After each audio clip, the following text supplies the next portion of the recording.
Good morning students. Today I am going to give my lecture for plus 2 political science and the name of the chapter is environment and natural resources. Now let us discuss the topic about resources and geopolitics.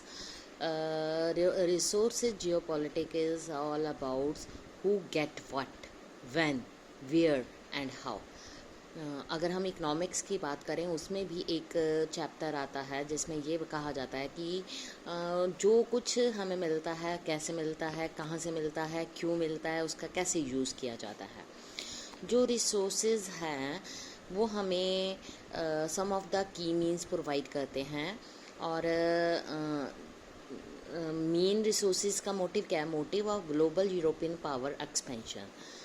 इसके अलावा they have also been focus of interstate rivalry. ठीक है, अगर एक state का दूसरी state के साथ आपस में बॉर्डर को लेकर या टेरिटरीज़ को लेकर कोई भी राइवलरी या झगड़ा राइज होता है तो उसमें ये चीज़ चेक की जाती है। जो वेस्टर्न जियोपॉलिटिकल है वो thinking about resources has been dominated by the relationship of trade, war and power, at the core of which were overseas resources and maritime navigation। इन सब resources के बारे में भी सोचा जाता है। सिंस जो सी पावर है rested on access to timber, never timber supply, ये की प्रायोरिटी हो गई है मेजर यूरोपियन पावर की और ये 17th सेंचुरी ऑनवर्ड से मेन चीज़ है जिसमें ये देखा जाता है कि जो टिम्बर सप्लाई शिप के लिए वो कहाँ से प्रोवाइड होता है। Critical importance of ensuring uninterrupted supply of strategic resources, यानी कि किसी तरह के रिसोर्सेज की सप्लाई में कोई भी रुकावट नहीं आनी चाहिए। इन particular oil well established both during the First World War and Second World War. Throughout the Cold War, जो industrialise country of the north उन्होंने नंबर ऑफ मेथड्स अडॉप्ट किए इंश्योर करने के लिए स्टडी फ्लो ऑफ रिसोर्सेज। इसमें include किया गया है development of military forces near exploitation sites along sea lanes of communication, stockpiling of strategic resources, ठीक है, efforts to prop up friendly governments in producing country as well as support to multinational companies and favorable international agreement। ये सारी चीज़ें जो हैं geopolitics, resource geopolitics में discuss करी गई हैं। इवन जो मल्टीनेशनल कंपनीज़ हैं इंटरनेशनल लेवल पर उनको भी सपोर्ट की जा रही है ताकि जो एक्सपोर्ट इंपोर्ट का बिजनेस है रिसोर्सेज का यूज़ करते हुए वेल इस्टेब्लिश हो जाए। ट्रेडिशनल वेस्टर्न जो स्ट्रेटजिक थिंकिंग है remain concern with access to supply which might be threaten by the Soviet Union. ये हम बात कर रहे हैं कोल्ड वार की। कोल्ड वार में जो दो सुपर पावर ब्लॉक थी, एक थी US and Soviet union. Western control of oil जो है गल्फ में and strategic mineral in southern and central Africa, इसके बारे में स्टडी करी गई। उसके बाद after the end of cold war and disintegration of Soviet union, जब सोवियत यूनियन टूट गई, जो सिक्योरिटी ऑफ सप्लाई जो है कंटिन्यूस रही, जिससे गवर्नमेंट जो है बहुत ज़्यादा वरी हो गई। जो बिजनेस डिसीजन थे बहुत सारे मिनरल्स के regarding, particular radio active materials, इनके बारे में डिस्कशन चलने लगी। हाउएवर जो ऑयल जो था continues to be most important resource in global strategy. जो ग्लोबल इकोनॉमी है relied on oil for much of the 20th century as portable and indispensable fuel. जो वेल्थ है associated with oil generates political struggle to control it. हर किसी में ये struggle हो गई कि जो ऑयल हैं वो काफ़ी पैसा इंक्रीज़ करते हैं, इकोनॉमी को बढ़ाते हैं, इसलिए इस पर कंट्रोल के लिए पॉलिटिकल स्ट्रगल स्टार्ट हो गई। जो हिस्ट्री ऑफ पेट्रोलियम है also the history of war and struggle शुरू से ही चलती आई है। Now where is the most obvious the case than in West Asia and Central Asia. West Asia specifically Gulf region जो है वो about 30% of global oil production करता है, लेकिन अबाउट 64% ऑफ जो प्लानट नोन रिजर्व्स हैं वो यहीं पर हैं। इसलिए यही वह रीज़न है जो हर तरह की substantial rise in oil demand को सेटिस्फाइड करता है। सऊदी अरेबिया जो है उसके पास quarter of the world's total reserves हैं और सिंगल लार्जेस्ट प्रोड्यूसर है। इराक जो है वो सेकंड, सऊदी अरेबिया के बाद इसका सेकंड नंबर आता है। सब्सटेंशियल पोर्शन जो इराकी टेरिटरी का है वो भी फुली अभी तक एक्सप्लोर नहीं हो सका। There is a fair chance that actual जो रिजर्व्स हैं might be far larger. United State, Europe, Japan and India, China, यहाँ पर भी वो जो पेट्रोलियम का कंज्यूम करते हैं वो इस रीजन से काफ़ी दूर हैं। वाटर जो है अनदर क्रूशियल रिसोर्स है that is relevant to global politics. ठीक है, जो लार्जर पार्ट ऑफ अर्थ ही वो है वो वाटर है देन लैंड से, लेकिन कार्टूनिस्ट जो ऊपर ये बताया गया है ये हमें ये बता रहा है कि larger image of land than water.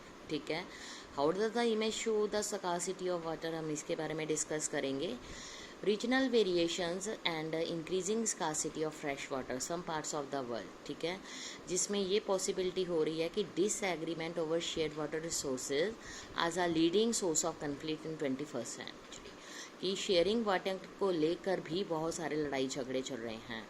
कुछ कमेंटेटर्स जो वर्ल्ड पॉलिटिक्स पर उन्होंने ये बताया है कि वाटर वार्स जो है वायलेंट कन्फ्लिक्ट हैं over the life sustaining resources. जो कंट्रीज़ हैं, ठीक है, जो मोस्टली जो कंट्रीज हैं जो रिवर वाटर को शेयर करती हैं can disagree over many thing. For instance अगर हम बात करें, a typical disagreement is down stream.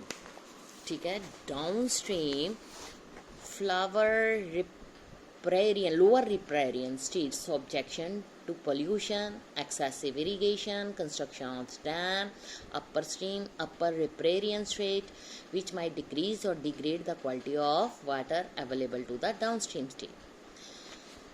जो states क्या करती हैं, forced to protect और seize fresh water resources, तो उनके लिए ये चीज़ सबसे ज़्यादा मायने रखती है। वायलेंस में एग्जांपल दी गई हैं, एग्जांपल में वायलेंस आ रही है between Israel, Syria and Jordan in 1950 and 1960।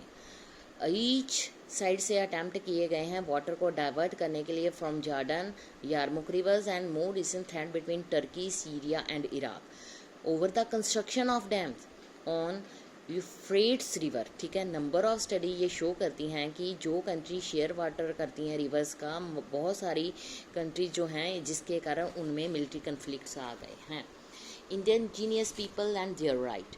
अब नेक्स्ट क्वेश्चन हमारा आता है, इंडिजीनियस पीपल जो हैं वो भी इन्वायरमेंट इश्यूज़ के लिए एक मेजर सोर्स बन चुके हैं। यूएन ने डिफ़ाइन किया है कि जो इंडिजीनियस पॉपुलेशन है वो descendant of people who inhabited the present territory of country at time when person of different culture ethnic arrived there from other parts of the world. ठीक है, इंडिजीनियस पीपल जो हैं कंफर्टेबली हैं, social economic culture custom tradition जो हैं उनके अलग हैं, बिल्कुल अलग तरह से वो अपने रूल्स को शेयर कर रहे हैं।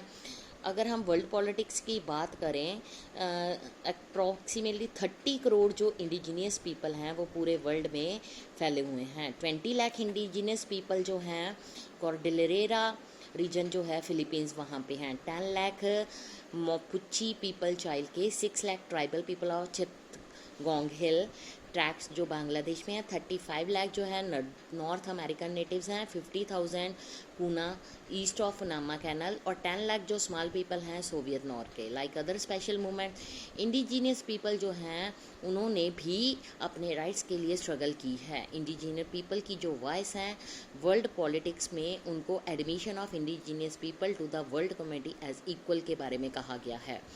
इंडिजीनियस पीपल ने एरिया ऑक्यूपाई किया हुआ है central and South America, Africa, India, जहाँ पर इनको इंडिया में ट्राइबल पीपल कहा जाता है, साउथ ईस्ट एशिया, और उसके अलावा बहुत सारे प्रेजेंट डे में आइलैंड जो स्टेट्स हैं ओशनिक रीजन में, including Australia and New Zealand. Polynesian, inhabitant of Polynesian, Melanesian, Micronesian यहाँ पर हैं, जो 1000 ऑफ ईयर से रह गए हैं। उन्होंने गवर्नमेंट से ये अपील की है कि उनका टर्म जो है continue existence of indigenous Nations, उनकी कम्युनिटी को बनाया जाए, उनकी खुद की आइडेंटिटी बनाई जाए। टाइम जो है immemorial is phrase used by indigenous people पूरे वर्ल्ड में। ये कहा गया है कि their continued occupancy of land from which they originate. ठीक है, वर्ल्ड व्यू जो है indigenous society irrespective of their geographical locations में ये कहा गया है कि ये श्रिंक होते जा रहे हैं, इनकी लाइफ छोटी होती जा रही है क्योंकि फॉरेस्ट को कट कर दिया गया है और एग्रीकल्चर प्रोडक्शन को बढ़ाने के लिए फॉरेस्ट को ख़त्म कर दिया गया है। Loss of land means loss of economic resource. ठीक है, इसलिए जो इंडिजीनियस पीपल की सर्वाइवल उनको एक बहुत बड़ा थ्रेट अराइज हो गया है। इंडिया में इंडिजीनियस पीपल जो हैं यूजली उनको शेड्यूल्ड ट्राइब्स कहा जाता है। 8% जो पॉपुलेशन है हमारी कंट्री की वो एससी लोगों को बिलोंग करती है, लेकिन small communities of Hunter gatherers indigenous population in India वो डिपेंड करती है कल्टीवेशन ऑफ लैंड। सेंचुरी से, नॉट मिलेनिया, सेंचुरी से फ्री हुए हैं एज वो अपनी लैंड्स पर कल्टीवेट कर रहे हैं। इसलिए ब्रिटिश जब हमारे इंडिया में आए उन्होंने शेड्यूल्ड ट्राइब कम्युनिटीज़ को निकाल दिया। They enjoy constitutional protection in political representation when India got independent, और हमारा जब कॉन्स्टिट्यूशन बना इसके लिए उनको बहुत सारी ह्यूज कॉस्ट को पे करना पड़ा। They are the single largest group जो है जो वेरियस डेवलपमेंट प्रोजेक्ट्स के कारण इंडिपेंडेंस के दौरान उनको डिस्प्लेस कर दिया गया था। अगर हम इश्यूज़ जो हैं राइट ऑफ इंडिजिनियस पीपल वो नेगलेक्ट किए जा रहे हैं। ठीक है, डोमेस्टिक एंड इंटरनेशनल पॉलिटिक्स में लॉन्ग टाइम से ये निगलेक्ट हो रहे हैं। 1970 में इंटरनेशनल कॉन्टैक्ट्स में इंडिजीनियस लीडर जो हमारे आसपास थे उन्होंने कॉमन कंसर्न अराइज किया। World council of indigenous people 1975 में बनाई गई। ये है जो है फर्स्ट ऑफ 11 इंडिजीनियस एनजीओज के अकॉर्डिंग बनी, जिन्होंने यूएन में अपना एक खास स्टेटस बना लिया। बहुत सारी मूवमेंट जो है जो ग्लोबलाइजेशंस वगैरह पर इंडिजीनियस पीपल के राइट्स के लिए डिस्कस की गई थी। ये हमारा चैप्टर फिनिश होता है। यहाँ पर बेटा मैं आपको एक कार्टून बताऊँगी जिसमें ही ये देखो हाउ जो new colonialism work. Now that's we are destroy your country, you can pay us to rebuild it, we accept natural resource like oil as payment. ये बताया गया है कि जब इंटरस्टेट राइवलरी आ जाती हैं या किसी जैसे ऑयल या नेचुरल रिसोर्स पर कब्जा लेने के लिए एक स्टेट दूसरी स्टेट से लड़ती है तो मिलिट्री अटैक हो जाते हैं, और जो सरेंडर करती है या हार जाती है तो उसको ये कहा जाता है कि जो कुछ भी डिस्ट्रक्शन हुई है उसको पे करने के लिए अब ऑयल रिसोर्सेज या मिनरल रिसोर्सेज उनको पे करें। इस तरह से कार्टून्स जो हैं आपके एग्ज़ाम में आएंगे और उसके अकॉर्डिंग पैसेज आएगा जिसमें से आपने क्वेश्चंस ढूंढ के लगाने होते हैं। ये चैप्टर यहीं पर ख़त्म हुआ। कल हम करेंगे United nation organisations. Thank you student.